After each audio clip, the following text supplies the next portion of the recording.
World কাপের group এ তে আমার মতো আপনারা হয়তো সবাই ভাবছিলেন গ্রুপ এ থেকে ইন্ডিয়া এবং পাকিস্তান উত্তীর্ণ হবে, কিন্তু বর্তমান চিত্রটা পুরোটাই উল্টো। বর্তমানে টেবিল পয়েন্টের দিকে আপনারা তাকান। 6 পয়েন্ট নিয়ে 1 নম্বরে অবস্থান করছে ইন্ডিয়া, 4 পয়েন্ট নিয়ে ইউএসএ 2 নম্বরে, তারপরে আছে পাকিস্তান, কানাডা এবং আয়ারল্যান্ড। পাকিস্তানের বর্তমানে খাতা কলমের সুযোগটা থাকলেও বাস্তবে কিন্তু পাকিস্তান বাদ পড়ার সম্ভাবনাই সব থেকে বেশি। কারণ পাকিস্তানের আর একটা ম্যাচ আছে, সেটা হচ্ছে আয়ারল্যান্ডের সাথে। আয়ারল্যান্ডের সাথে জিতলে পাকিস্তানের পয়েন্ট হবে 4, আর ইউএস এর বর্তমান পয়েন্ট আছে 4।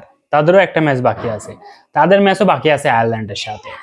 কিন্তু আয়ারল্যান্ড যদি ইউএস কে হারাতে পারে তাহলে পাকিস্তানের সামনে একটা সুযোগ তৈরি হবে, কিন্তু সেই সুযোগ তৈরি হলেও বর্তমানে পাকিস্তানের রান রেট অনেক কম। সেটা মাথায় রেখে আয়ারল্যান্ডের সাথে বড় ব্যবধানে জিততে হবে।